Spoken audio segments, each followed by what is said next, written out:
Dream sequences are a tried and tested method to get some engaging and freaky visuals, whether it's happening in movies, TV shows, or obviously comics.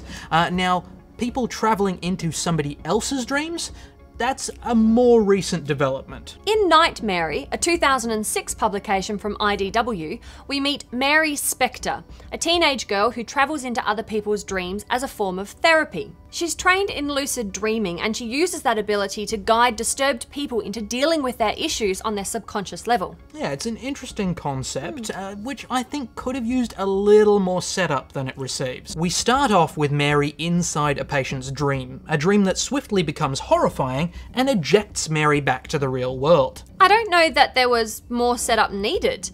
It was really affecting to start off in this colourful pastel dreamscape and then drop into the real world, which is all portrayed in charcoal greys. The contrast was really quite jarring. Oh look, I agree. I thought that was really cool, but the fact is, we enter this story with Mary already having one patient who's turned into a serial killer and then committed suicide. We see her other patients clearly on their way down the same road. I mean, without seeing her methods succeed with somebody at the start, I spent half this book going, wait, why did anyone think this was a good idea? Look, I can see what you're saying, right? But I think it's slightly nitpicky-ish. You've met me, right? Yeah, that's true. Look, I think Rick Remender has created quite a creepy and surreal story here that almost reminds me of a lot of the really good X-Files episodes in that kind of level of creepy. And that's not even mentioning the artwork. Well, there I have no complaints. This has to have been a real joy for Kieran Dwyer to illustrate, with the opportunity to jump from style to style as we move from dream to dream. It really is an artist's playground, and one which he makes full use of.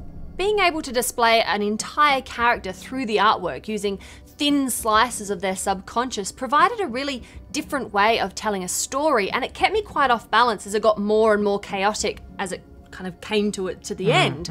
Look, I know we haven't said a lot about the plot, but that's kind of half the fun with Night Mary. We don't want to spoil anything. We don't want to spoil anything, and you kind of discover things as you go along. Look, this is really creepy and beautifully drawn. I'm giving this a buy. Yeah, look, I think it was a great read. I think there are some areas it could have gone further, though. I would have liked it to be a little more extensive, especially sort of fleshing things out at the start. But look, if you're going to have a problem with something, wishing it was longer, not a bad one to have. That's so true. I'm going to give it a buy as well. Cool.